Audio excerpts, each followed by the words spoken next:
Bonjour à toutes, bonjour à tous et bienvenue ici, vous le voyez dans ce grand plateau de l'école du futur. Au programme aujourd'hui, combattre le cancer, eh bien c'est le challenge que s'est lancé Sajeev Kohli. C'est un adolescent canadien avec un pari réussi. Comment? Bien pour le savoir, réponse dans Génération Talent.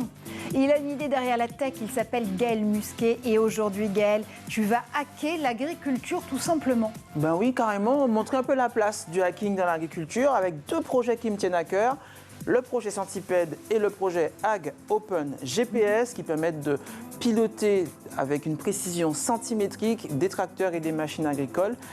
On en parle tout à l'heure. Absolument. Et d'ailleurs, tu tombes bien parce que la question du jour, c'est comment nourrir la planète en 2050. Et c'est un défi auquel essaient de répondre les agritech et les foodtech, ces innovations qui réinventent l'agriculture et l'alimentation du futur.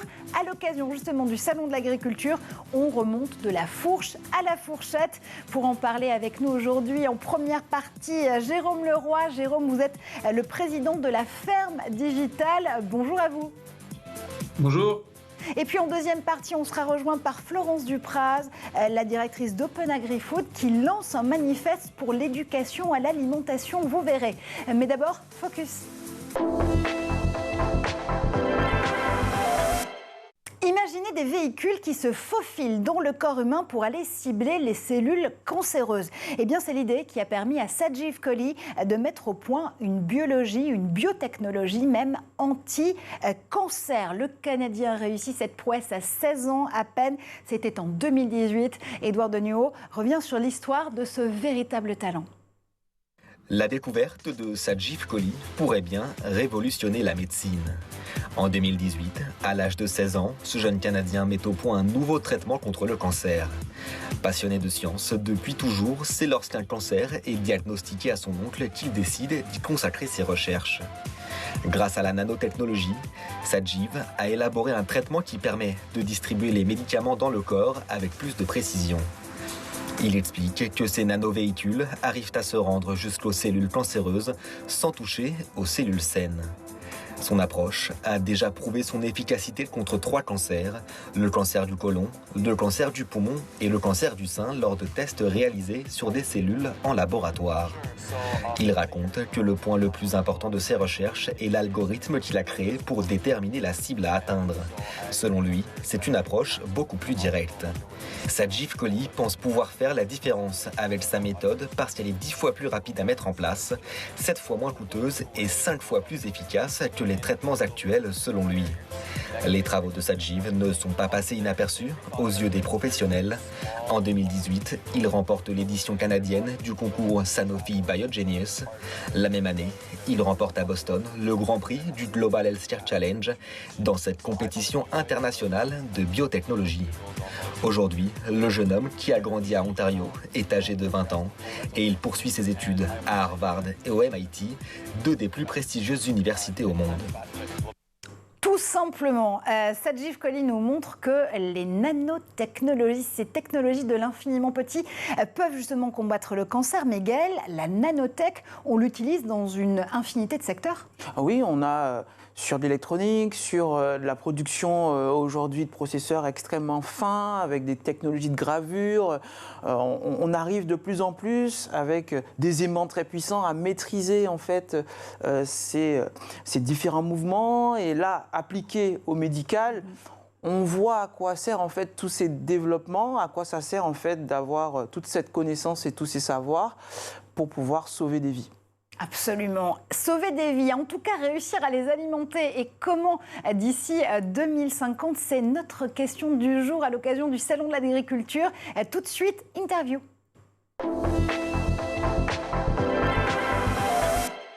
Et cette interview, c'est avec vous, Jérôme Leroy. Vous êtes le président de la Ferme Digitale.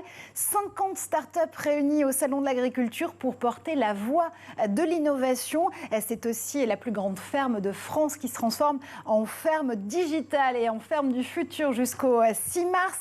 Évidemment, c'est le nom de votre association, je le disais, à côté de noms prometteurs du secteur comme le producteur d'insectes Insect ou la plateforme Agriconomie.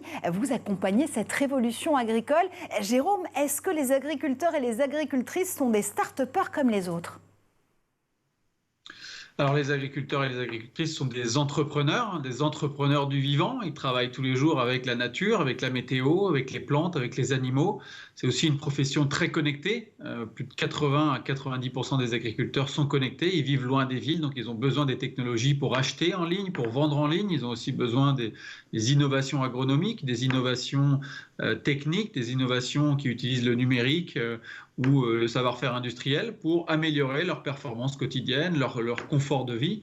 Et effectivement, ces entrepreneurs sont tout à fait des entrepreneurs innovants comme les autres au quotidien dans leur ferme, sur leur exploitation. Et si on a la chance de pouvoir se rendre au Salon de l'Agriculture, qu'est-ce qu'on va pouvoir voir sur le grand stand de la ferme digitale exactement ? Alors effectivement, on a un stand de 600 mètres carrés avec plus de 80 conférences pendant les 9 jours, avec plus de 50 startups. On va y voir des startups qui travaillent sur les sujets du carbone, on va y trouver des startups qui travaillent sur le sujet des circuits courts, sur les services aux agriculteurs. On va pouvoir trouver des outils, des solutions qui travaillent autour de la donnée, autour de comment on améliore l'utilisation des données satellites pour retransmettre ça de manière simple et facile pour l'agriculteur pour prendre ses décisions au quotidien. On va y trouver des solutions sur la traçabilité, on le dit de la fourche à la fourchette, comment tracer l'origine d'un produit jusqu'au consommateur. Et on va y retrouver également des innovations sur les nouveaux modes de production pour alimenter les 80% de personnes qui habitent en ville. Il faut des nouvelles formats de fermes biologiques, mais aussi parfois qui utilisent un peu moins de foncier et de terres agricoles. Donc on va y retrouver effectivement des productions d'insectes, on va y retrouver des productions qu'on appelle plutôt les fermes technologiques ou les fermes verticales. Et cet ensemble de startups qui sont entre 3 ans d'existence et 10 ans d'existence ont tous un but qui est de communiquer leur savoir-faire au grand public, aux visiteurs de ce salon de l'agriculture qui reçoit environ 500 à 600 000 visiteurs pendant 9 jours. Oui, partager les connaissances, partager les innovations, c'est une des clés justement du Salon de l'Agriculture et encore plus cette année, puisque le salon revient justement à la porte de Versailles après un arrêt pour cause de pandémie bien sûr. Alors la question notamment qui va être sur toutes les lèvres sur le stand de 600 mètres carrés de la ferme digitale, c'est une question à 1 000 € ou plutôt à 13 milliards de dollars. Ce sont les perspectives de croissance du secteur des agritech, ces technologies de l'agriculture et de l'alimentation d'ici 2023. À quoi ressemblera la ferme du futur ? Alors la ferme du futur, c'est une diversité très importante. Il n'y a pas qu'une seule ferme du futur. Il y a, comme il y a plein de types d'agriculture, il y a donc plein de fermes du futur. En France notamment, on est une agriculture plutôt familiale avec une ferme moyenne de 70 hectares. Donc c'est très petit par rapport au Canada où les fermes font 200 hectares, ou encore d'autres pays avec des tailles d'exploitation encore plus grosses. Donc la ferme du futur, c'est d'abord une ferme qui a un projet, qui développe de la valeur, qui parfois vend ses productions directement aux consommateurs, ou qui produit du végétal, ou qui nourrit, ou qui élève un animal pour une filière particulière, et qui va donc devoir optimiser son impact sur l'environnement, optimiser sa valeur ajoutée, attirer aussi de plus en plus de talents, de nouvelles générations, et faire appel aux innovations agronomiques, aux innovations numériques, pour optimiser le confort de vie, l'impact sur l'environnement, l'économie de ressources, les économies d'eau, les économies de produits pour protéger les plantes, les économies de temps, les économies d'énergie également, et toutes ces solutions technologiques qui sont à disposition, on va dire, du chef d'entreprise agricole. C'est vraiment un chef d'entreprise qui est à la fois comptable, il est à la fois vétérinaire, il est à la fois agronome, et dans tous ces métiers-là, pour faire ces métiers, pour aboutir à ses objectifs, il doit choisir parmi des technologies pour optimiser, gagner du temps et être plus performant au quotidien. Oui, évidemment, on met à l'honneur ces entrepreneurs et entrepreneuses de l'agriculture avec vous aujourd'hui. Puis on estime que d'ici 2025, ce secteur, le secteur de l'agritech, encore une fois la contraction entre agriculture et technologie, c'est plus de 220 000 emplois directs ou indirects à pourvoir rien qu'en France. Quelles sont aujourd'hui les formations ? Comment s'orienter pour pouvoir justement aller répondre à ce défi de l'emploi et des talents dans l'agritech ?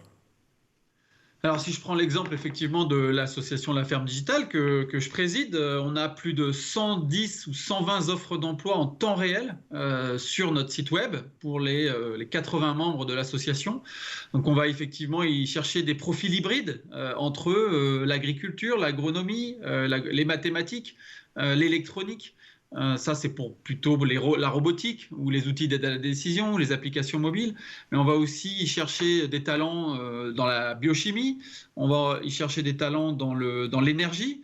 Et effectivement, on a quelques formations qui existent, des formations hybrides dans certains BTS, dans certains lycées, dans certaines écoles d'ingénieurs. Mais nos sociétés, on constate que ce type de formation n'est pas encore largement déployé et suffisamment. On voit des écoles commencer à sortir des initiatives. L'école d'agriculture à Angers, l'école d'agriculture à Beauvais, l'école d'agriculture à La Roche-sur-Yon qui commencent à penser à ces profils hybrides. Qui répondent aux emplois de demain. Je vous dis, plus de 150 offres d'emploi en temps réel, rien que dans les 80 entreprises de la ferme digitale. Ça nécessite une prise de conscience des universités, des écoles d'agriculture pour former ces profils hybrides et qui trouveront nécessairement un emploi puisque dans nos entreprises en pleine croissance, on a des vraies difficultés de trouver ces profils hybrides et du coup, on les forme juste après leurs études dans nos entreprises. Des profils hybrides qu'on peut aussi retrouver par exemple dans une toute nouvelle école qui vient d'ouvrir ses portes, qui s'appelle Hectare, la nouvelle école produite par Xavier Niel, l'entrepreneur mania des télécoms en France, qui notamment avait lancé 42. Ça me donne une idée, moi, ça me donne l'idée de me tourner vers Gaël Musquet, parce que des profils hybrides, toi tu en connais plein, est-ce que les hackers peuvent apporter quelque chose de très précieux justement à la ferme digitale et au monde des agritech? Pour connaître quelques membres de la ferme digitale, avec Équilibre, avec Bigward, des entrepreneurs qui ont rivalisé d'imagination pour gérer des fermes, pour surveiller des ruches, pour citer que ces deux exemples-là. C'est une formidable occasion, encore une fois, d'utiliser la technologie à des fins humaines qui ont du sens pour notre sécurité alimentaire, pour ces personnes gèrent quand même les greniers, nos greniers. Donc s'ils ne vont pas bien, s'ils sont mal formés et s'ils font mal leur travail, on aura des soucis et ils doivent aussi, eux, faire face au réchauffement climatique et à tout un tas de contraintes nouvelles qui se rajoutent. C'est juste un plaisir pour moi, et je profite de l'émission pour le dire, de les observer au quotidien, parfois de les aider et souvent de m'inspirer. D'ailleurs, j'en parlais tout à l'heure dans ma chronique. Absolument. On parlait justement de toutes ces technologies qui sont mises au service des agriculteurs et des agricultrices, ces entrepreneurs et entrepreneuses de l'agriculture. Winat, c'est votre agritech, Jérôme Leroy. Vous proposez un assistant numérique pour paramétrer la météorologie et l'agronomie des exploitants agricoles. Ça fonctionne comment exactement ? Alors ça fonctionne avec un réseau de capteurs. Donc, on a inventé des réseaux de capteurs qui sont autonomes pendant 3 à 5 ans en plein champ, qui remontent une information toutes les 15 minutes sur un téléphone mobile. Ça mesure des mesures de l'air, la pluviométrie, la température et l'humidité. Ça mesure des données du sol, l'humidité du sol. Ça mesure aussi des données au plus proche de la plante pour détecter un risque de gel ou un risque de maladie. Et l'agriculteur, grâce à son téléphone mobile, collecte toutes ces données et reçoit des notifications, reçoit des alertes pour pouvoir optimiser la quantité d'eau à apporter au bon moment, au bon endroit, le déplacement dans une parcelle. Vous en voyez plein derrière moi. Si la ferme elle est au milieu et qu'il y a 2 km entre les parcelles, rien qu'avec une information et une alerte sur mon smartphone, parfois je vais pouvoir économiser des milliers de kilomètres à l'année, des centaines de mètres cubes d'eau, grâce à une information sur l'optimisation de mon irrigation, ou encore je vais éviter d'utiliser un produit pour protéger ma plante si je peux anticiper sur la culture. Concrètement, c'est ce qu'on appelle l'agriculture de précision. Exactement, c'est l'agriculture de précision. L'entrepreneur agricole au quotidien, il a, comme je le disais tout à l'heure, plein de métiers, et notamment l'agronomie et la météo, c'est ce qui le concerne au quotidien. La météo change beaucoup, les repères empiriques ne sont plus vraiment valables, ce que disait le grand-père ou l'arrière-grand-père. Et il y a beaucoup d'épisodes climatiques intenses et fréquents. Et pour ça, la technologie maintenant est de plus en plus mature grâce à des capteurs et une application mobile. Et ça va permettre à l'agriculteur de prendre des décisions sur la météo en pleine conscience et avec des données pour optimiser son confort de vie, son planning, celui de ses salariés et ainsi avoir un impact environnemental moins fort. maîtriser aussi ses ressources et surtout générer des revenus plus importants et maîtriser ses coûts au niveau de son exploitation. Ouais, on le voit, hein, ces innovations numériques, elles sont mises au service d'une agriculture plus durable, plus performante aussi. Est-ce que l'agriculture, c'est un peu comme la technologie aujourd'hui? Il faut remettre du sens dans la façon dont on l'utilise, dont on l'emploie, dont on la conçoit même dès le départ? Alors c'est fondamental quand on crée une agritech de réfléchir avec les utilisateurs finaux qui peuvent être les consommateurs quand on parle de nouvelles alimentations à partir de végétales ou à partir d'algues par exemple. Mais c'est fondamental aussi de discuter avec les agriculteurs pour comprendre quels sont leurs besoins au quotidien et effectivement de créer des groupes de travail, de connaître les enjeux dans 10 ans ou dans 15 ans. Quels sont les enjeux des fermes dans 10 ans? Vous me posiez la question tout à l'heure. Quel est mon marché? À qui je m'adresse? Et en fonction du marché auquel je m'adresse, eh ben, je vais créer une solution, qu'elle soit digitale, qu'elle soit autour du vivant, qu'elle soit industrielle pour recréer aussi des emplois en France avec des usines agritech en France. Et pour ça, je vais sortir une technologie de l'INRA ou des centres de recherche où je vais faire un partenariat avec des électroniciens ou des mathématiciens. Et puis, je vais m'adresser au milieu agricole qui a des enjeux, qui a des problèmes, qui a réfléchi à certains sujets depuis un petit bout de temps. Et je vais tenter de digitaliser tout ce savoir-faire, toutes ces connaissances pour les diffuser de manière massive aux agriculteurs pour les aider dans leur quotidien. C'est ça l'enjeu des agritech sur la consommation, sur l'alimentation et sur l'agriculture. C'est de diffuser au plus grand nombre ces innovations, qu'elles proviennent du vivant, de l'industrie ou du numérique, pour répondre aux enjeux de demain qui sont les aléas climatiques, la santé au travers de l'alimentation, l'impact environnemental de nos activités. Oui, et puis justement, le fait de porter cette agriculture plus durable, plus éthique, qui répond à ces grands enjeux, vous le citiez, environnementaux ou encore économiques ou en matière de santé, elle est aussi portée par des plans ambitieux. C'est aussi une velléité politique. On peut parler du plan France Relance, par exemple, ou de 2030, ou du Green Deal, le Green Deal qui devient la boussole réellement de Bruxelles et de la Commission européenne, qui accélère cette transition vers ce qu'on appelle l'agriculture 4.0. Vous êtes porté aujourd'hui, vous vous sentez justement écouté, accompagné par une véritable enjeu et velléité politique? Oui, alors nous, ça fait 6 ans que l'association est créée, donc effectivement, maintenant, ça fait 6 ans qu'on est écouté, qu'on connaît le milieu, qu'on pratique et qu'on discute avec les agriculteurs et leurs élus. Et c'est vrai que depuis quelques années, le soutien aux innovations en agritech ou l'aide aussi aux agriculteurs pour s'équiper ou aux consommateurs pour tester des nouvelles solutions est de plus en plus dynamique. Et effectivement, la dynamique qu'on va présenter au Salon de l'Agriculture qui s'appelle French Agritech, qui regroupe les activités autour du bois, autour de la forêt, autour de la pêche, autour de l'alimentation et autour de l'innovation en agriculture, est fortement soutenue par des programmes d'innovation pour une meilleure alimentation durable, pour une agroécologie au quotidien. Et c'est vrai que ce booster d'action publique va permettre d'attirer aussi de plus en plus d'investisseurs privés dans le secteur autour des belles réussites que vous avez citées tout à l'heure, qui commencent à vraiment générer des emplois, plus de 50, 150 ou 200 emplois dans des agritech aujourd'hui. Et c'est ce qui va effectivement aider à parler d'une même voix pour qu'on soit plus reconnu et connu de l'utilisateur final.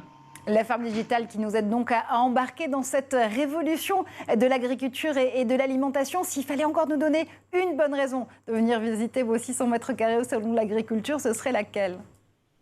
Alors une bonne raison, c'est de trouver un stage, trouver votre futur emploi. C'est de rencontrer des entrepreneurs ou des entrepreneuses. Il y en a aussi beaucoup, des femmes qui créent des startups dans l'agritech à partir de travaux de recherche de l'INRA ou à partir de convictions personnelles parce que leurs parents ou leurs grands-parents étaient agriculteurs. Donc venez rencontrer ces innovateurs, venez à la rencontre de ces solutions qui portent aussi beaucoup de sens. Hein. Je pense qu'on a l'agritech a un vrai atout à jouer par rapport à d'autres secteurs où on est au quotidien auprès de consommateurs, auprès d'agriculteurs qui ont une passion de leur métier, une passion dans le respect de l'environnement et de la biodiversité. Et ça porte du sens au quotidien. On se lève tous les matins avec l'envie de trouver des solutions pour ces agriculteurs qui nous nourrissent au quotidien. Et ça a beaucoup de richesse au quotidien dans son travail par rapport à d'autres secteurs. Les solutions pour pousser justement cette agriculture 4.0, cette agriculture du futur. Elles sont avec vous, Jérôme Leroy, à la ferme digitale. On vous retrouve donc au Salon de l'Agriculture jusqu'au 6 mars. Merci infiniment d'avoir fait un tour par le plateau de l'École du Futur. Et tout de suite, on fait un tour du côté de la planète, oui, mais tech cette fois-ci. Gaël, je ne sais pas si toi tu te poses la question, mais moi je me demande vraiment quelles sont les images, quelles sont les vidéos que Cheryl Jessica Issenguet a rassemblées pour nous. Oui, qu'est-ce qu'elle a pour le zapping cette fois-ci? On y va?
Retour sur le plateau de l'École du Futur. Gaël Musquet est ultra concentré parce qu'il se prépare dans un instant justement à sa chronique. Pour cette deuxième partie, vous le savez, aujourd'hui on dédie cette émission au Salon de l'Agriculture, de la fourche à la fourchette, comment nourrir 9 milliards d'hommes en 2050. Et ce n'est finalement pas Florence Duprat, mais Simon Mocker qui est chef de projet pour Open Agri-Food qui nous rejoint pour cette deuxième partie. Bonjour Simon. Bonjour. Et vous lancez un manifeste pour l'éducation à l'alimentation. On en parle avec vous dans un instant. Mais d'abord, c'est en effet Gaël Musquet qui a une idée derrière la tech. Et Gaël, je me tourne physiquement vers toi parce que tu as décidé d'hacker, de pirater l'agriculture. Oui, parce qu'en fait, l'agriculture en général, quand j'en parle aux jeunes que je croise ou des amis qui ne connaissent pas forcément ce milieu, qui l'ont à travers un prisme pas toujours flatteur, on parle de vieux tracteurs, ils voient de la boue, ils voient des hangars remplis d'animaux, des odeurs qui ne sont pas forcément agréables. Et pourtant, l'agriculture est une activité très noble qui a très vite su se moderniser. On l'a vu tout à l'heure avec Jérôme. On a énormément de travaux qui permettent en France et ailleurs de nous nourrir en quantité, mais surtout en qualité et en toute sécurité. Je vais prendre 2 exemples où la collaboration entre les universitaires, les hackers et les agriculteurs a été couronnée de succès. Je commençais par le projet Centipede. Centipede, c'est un projet open source, donc logiciel libre, de données libres et de matériel libre, qui vise à exploiter au mieux les constellations de positionnement par GPS. Alors, toutes ces constellations, on parle d'une centaine de satellites, dans une constellation qu'on appelle le GNSS, qui est le nom générique en fait pour le GPS américain, le GLONASS russe, le réseau Baidu qui est lui chinois, le réseau QZSS qui est japonais et le tout dernier récent, le Navig indien. C'est comme une géopolitique des satellites. Exactement, chaque empire, chaque État, chaque bloc a voulu se doter de sa propre constellation de positionnement. Et il n'y a pas d'antagonisme, au contraire, tous ces satellites permettent d'avoir une complémentarité dans le positionnement. Et en fait, ces satellites, dans l'ensemble en fait, de cette couverture, ils nous permettent en fait, de se positionner en moyenne avec nos téléphones à environ 3 mètres. Ça reste assez précis ou pas? C'est précis, mais pour les travaux agricoles, on a besoin d'une précision supplémentaire. Sur les véhicules autonomes aussi, qu'on a vu tout à l'heure dans le ZAP, il faut, à 30 cm, on est sur le trottoir ou sur la voiture. Donc c'est important d'avoir de la précision. Et ce que l'on va faire avec Centipede, c'est déployer des stations qui vont en fait écouter de manière fixe, qui ne vont pas bouger. Donc c'est une antenne comme celle-là, toujours mes petits gadgets, mes petits démonstrateurs, et une carte comme celle-là, qui est un récepteur en fait, qui va recevoir en fait, toutes les fréquences de toutes ces constellations, avec une antenne qui est beaucoup plus grosse que celle de notre téléphone, et ça ne bouge pas. La question qu'on se pose toujours, c'est est-ce qu'on peut les trouver nous-mêmes dans le commerce? Ah oui, bien sûr. Là, c'est du matériel qu'on peut acheter en ligne, qu'on trouve sur étagère, et c'est la force du projet Centipede, c'est de pouvoir utiliser du matériel que tout le monde peut trouver dans le pays où il vit, en ligne ou en boutique physique. Et ces stations fixes, comme elles ne bougent pas, elles vont entendre toutes les erreurs qui sont transmises par ces satellites, à cause de la ionosphère, à cause des problèmes d'horloge qui sont dans nos téléphones ou même dans ces stations. Et ces stations fixes, elles vont transmettre ces erreurs à des récepteurs qui sont dans les tracteurs ou qui sont dans les machines agricoles.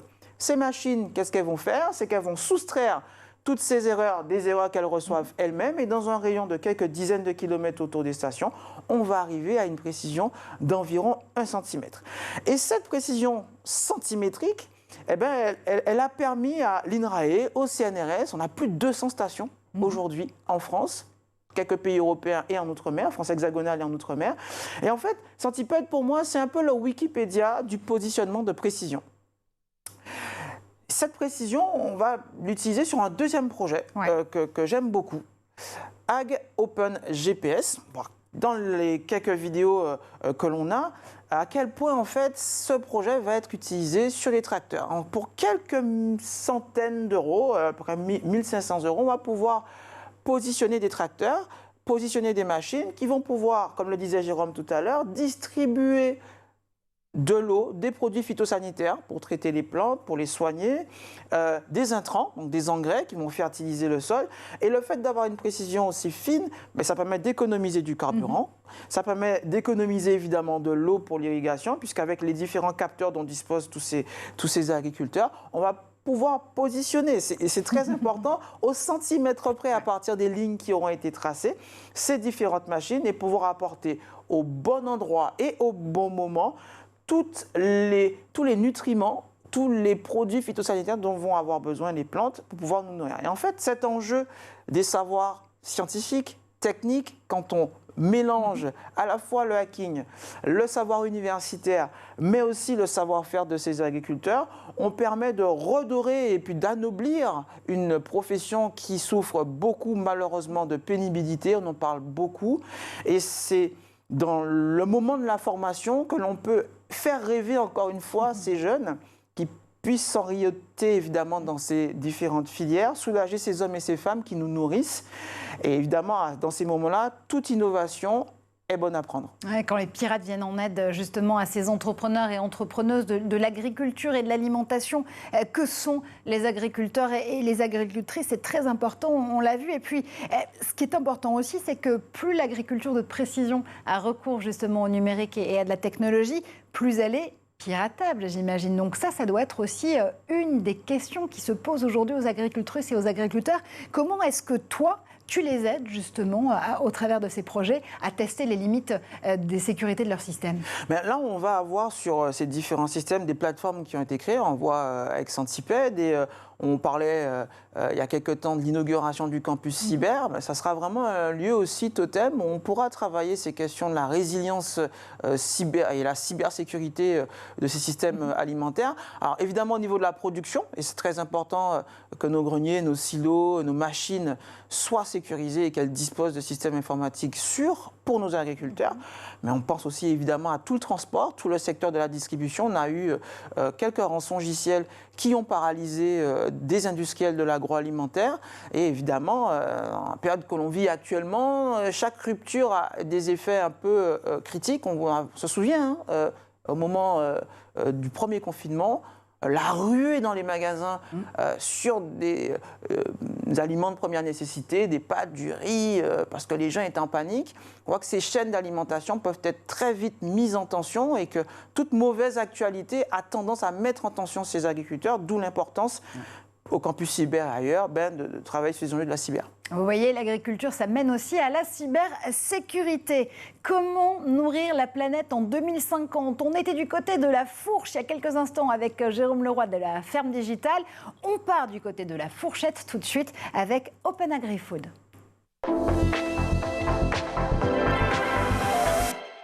Simon Moqueur, vous nous avez rejoint puisque vous occupez de la communication et des projets justement de cette association, de cette ONG Open Agri-Food. Vous venez de remettre au gouvernement un manifeste pour une éducation à l'alimentation.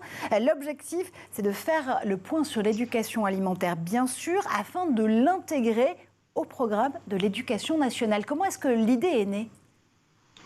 L'idée venait de différents forums qu'ont organisé l'Open Agri-Food et on s'est rendu compte que l'éducation à l'alimentation était un sujet extrêmement important pour le bien-être des citoyens et qu'il fallait vraiment faire de l'éducation à l'alimentation dès le plus jeune âge pour apprendre aux enfants à cultiver, à cuisiner, à choisir ses aliments et voilà. Et alors du coup, pourquoi éduquer à l'alimentation ? Est-ce que ça se décide à partir d'un âge en particulier ? Est-ce que c'est une éducation qui se fait tout au long de la vie ? On pense vraiment que c'est une éducation qui se fait tout au long de la vie, mais après vraiment l'école a un rôle très important pour permettre de transmettre des bonnes valeurs et de bonnes compétences sur ce sujet. Faut savoir qu'à l'époque, c'était vraiment une éducation qui était faite dans les familles, mais avec les modes de vie actuels, on s'est rendu compte que les familles avaient de plus en plus de mal à faire cette éducation à l'alimentation. Et donc notre objectif, c'est de faire en sorte que l'école vienne apporter son soutien dans cette démarche-là pour permettre d'avoir des citoyens qui savent mieux consommer et donc mieux s'alimenter. Alors comment surtout intégrer cette éducation à l'alimentation en classe ? On a l'impression que ça fait partie d'une pédagogie à 360 degrés. On va aller chercher des connaissances en biologie, évidemment en chimie, en géographie, en histoire, en littérature, en maths, en technologie. S'éduquer à l'alimentation, ça permet de mettre en action tous ces savoirs-là. Tout à fait. On peut vraiment faire infuser l'éducation à l'alimentation dans toutes les matières. Par exemple, dans les mathématiques, vous pouvez avoir la proportionnalité des recettes. En français, vous allez avoir des termes très précis sur l'alimentation qu'il faut connaître. Vous avez également l'histoire de l'alimentation, quelque chose de passionnant. Donc vraiment, c'est quelque chose qui est pluridisciplinaire et qui peut vraiment avoir une vraie résonance dans les programmes scolaires. Pourquoi est-ce que c'est important donc de l'utiliser, de l'intégrer à ce parcours pédagogique et à partir de quelle classe exactement ? Que dit le manifeste ? Le manifeste dit qu'on peut enseigner l'éducation à l'alimentation très tôt. Ça peut passer aussi par des étapes de découverte et ça peut se faire tout au long du cursus scolaire. Ça peut aller de la CP jusqu'à la terminale et vraiment, il n'y a pas d'âge minimum pour apprendre à s'alimenter puisque c'est un sujet qui concerne tous les enfants. Quelles ont été les réactions justement du ministère de l'Éducation nationale quand vous leur avez remis ce manifeste ? Est-ce qu'ils sont ouverts à l'idée de pouvoir justement intégrer encore une fois cette éducation à l'alimentation comme une matière à part entière ? Alors, en fait, le manifeste va être remis sur le Salon de l'Agriculture le 3 mars au SIA, sur le restaurant des médaillés, à plusieurs ministres. Mais ce qu'on sait déjà, c'est que le ministre Julien Denormandie, qui a participé, donc qui est le ministre de l'Agriculture, qui a participé au Forum Open Agri-Food 2021, était très intéressé par ce sujet. Et donc, voilà, c'est quelque chose qui les passionne. Maintenant, il faut vraiment que ça puisse se faire concrètement et que ça puisse avoir une vraie éducation à l'alimentation dans les programmes scolaires. Ça serait vraiment super bien pour tous les Français. C'est d'autant plus important que, justement, l'alimentation, l'agriculture, c'est aussi un vivier de formation, de métiers, d'inspiration professionnelle. Tout à fait.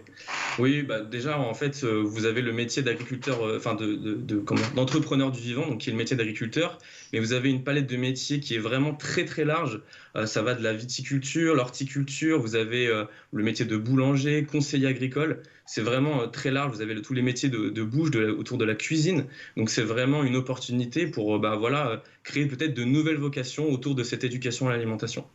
Éducation à l'alimentation, s'il en est, ces métiers, ces formations, ces inspirations professionnelles. Ça nous amène aussi à une thématique qui est récurrente. On se pose la question, notamment sur ce Salon de l'Agriculture 2022, de savoir de la fourche à la fourchette, quelle sera l'alimentation du futur. Quelles sont vos prévisions chez Open Agri-Food ?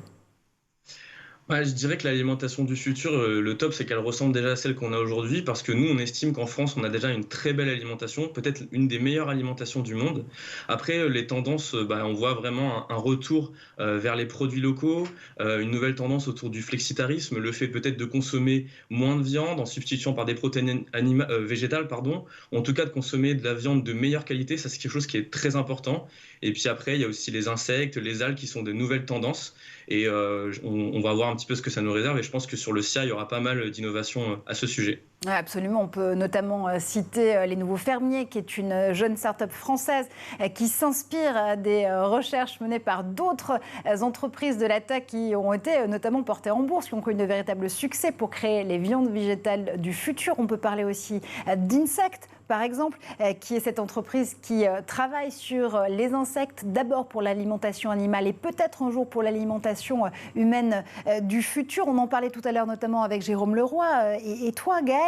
Cette alimentation du futur, là aussi, elle se prépare avec des hackers, avec des pirates, parce qu'il faut savoir justement aller chercher les bons aliments pour pouvoir inventer cette gastronomie à venir. Alors moi, j'aime bien parler de cuisine, parce qu'on est passé quand même, sans faire offense à Maïté, des mousquetaires à Top Chef. On voit à quel point la télévision, les médias ont réussi à anoblir une filière, un métier, et l'agriculture n'y coupe pas. Et certaines vocations naissent aussi de ces émissions et de la vulgarisation de nos métiers, le hacking au service de l'agriculture, avec ce que l'on a montré tout à l'heure, avec des pièces imprimées en 3D, avec l'utilisation de constellations de satellites. Je l'espère, en tout cas, c'est mon vœu pieux dans cette émission, l'école du futur, pouvoir inspirer des générations de nouveaux agriculteurs, de nouveaux techniciens, techniciennes, qui se consacreront à adapter ce métier à toutes les contraintes auxquelles il va devoir faire face avec ce réchauffement climatique et les enjeux liés et tensions évidemment au niveau de l'énergie. Oui, l'inspiration, c'est très important, notamment Simon, pour Open Agri-Food. Je crois que de vos rôles modèles et de vos porte-parole en la matière, c'est le chef Gomez qui était le chef de l'Élysée jusqu'à il y a encore quelques semaines. Il vous accompagne notamment pour porter ce manifeste sur l'éducation à l'alimentation. Oui, tout à fait. C'est un sujet auquel il est vraiment très sensible et on le remercie vraiment d'être notre porte-parole sur ce sujet. Et c'est vraiment quelqu'un qui sait de quoi il parle et qui vraiment porte bien ce projet et vraiment est un bel ambassadeur, je trouve. L'inspiration, c'est une chose, les rôles modèles aussi, la pédagogie qui peut être transmise notamment par des émissions de télévision, Gaël faisait référence, ou par des vulgarisateurs culinaires sur YouTube, sur TikTok ou sur Instagram. Là aussi, ce sont des briques qui vous aident à pousser cette proposition, encore une fois, pour plus de pédagogie, pour plus d'éducation à une meilleure alimentation, au fait de pouvoir s'alimenter de façon raisonnée, de façon durable. Oui, tout à fait. Je vous parlais de TikTok. On a lancé pendant le confinement en 2020, la première période du confinement, on avait fait un concours sur TikTok, le concours au bien manger, c'est pas compliqué, et ça avait eu un franc succès. Et c'est vrai que tous ces médias nous permettent d'aller toucher aussi une cible qui est pas forcément les petits, mais aussi des adolescents, parce que on a vu que pendant le confinement, c'était pas forcément évident pour certains de se faire à manger. Et donc l'éducation à l'alimentation, c'est vraiment une pédagogie qui va du plus jeune âge, mais les adolescents et aussi les adultes. Voilà, c'est un sujet qui est vraiment sur toutes ces tranches d'âge, et tous ces médias nous aident bien à travailler là-dessus, en effet. Oui, parce que c'est important aussi de comprendre comment on peut s'alimenter tout au long de sa vie et surtout essayer de changer ses positions et ses acquis en la matière. Gaël, aujourd'hui, est-ce que tu t'alimentes et est-ce que tu alimentes ta famille de la même façon que tu le faisais il y a encore 10 ans, par exemple? Ah non, pas du tout.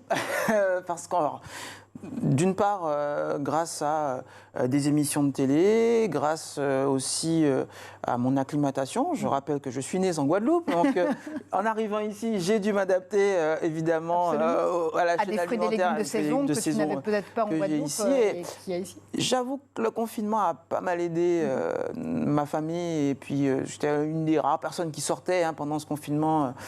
Et j'avoue que la nourriture faisait partie des moments de plaisir, avoir des fruits de saison, avoir de bons fruits pour passer ce moment difficile. Ces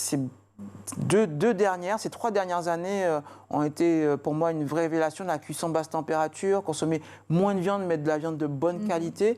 Et ça a vraiment été, en tout cas, malgré cette période difficile, un moment d'inspiration où on avait le temps, on avait que ça à faire en même temps, de pouvoir bien cuisiner et apprécier les aliments et les aliments de qualité que je pouvais acheter. Et puis ça fait aussi partie de nouvelles valeurs. Traduire ces valeurs, ces engagements écologiques, environnementaux dans l'alimentation, c'est aussi une valeur forte de cette nouvelle génération, de ces ados, de ces lycéens, de ces étudiants et étudiantes. On recevait il y a quelques semaines ici sur le plateau de l'École du Futur Jean-Baptiste Rudel, ex-fondateur de Criteo, mais surtout l'auteur de 12 années-lumière qui anticipe sur le futur de l'humanité et qui nous explique que peut-être que d'ici 2360, on a encore le temps, ceci dit, on sera tous véganes tout simplement parce qu'il n'y a pas d'autre issue, d'autre solution, Gaël.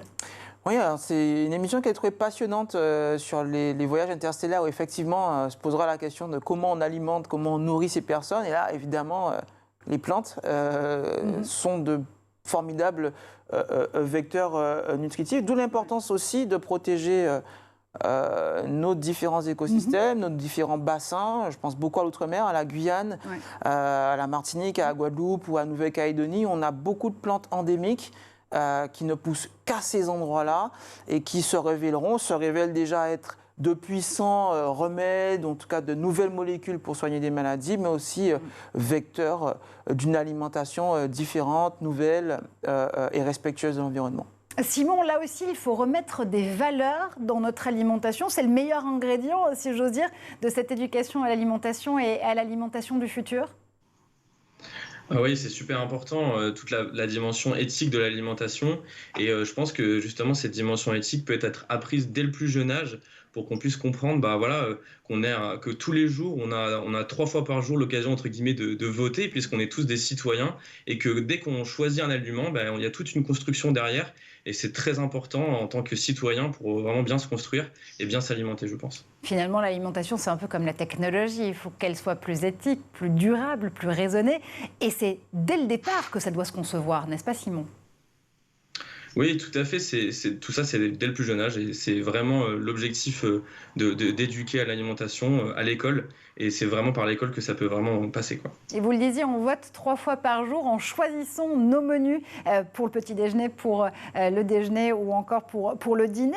Il y a d'autres ONG, d'autres associations qui nous aident à y voir plus clair, à nous guider en matière d'alimentation, qui font de nous de véritables consomme-acteurs, selon l'expression consacrée, des véritables citoyens, là aussi, de la consommation et de l'alimentation.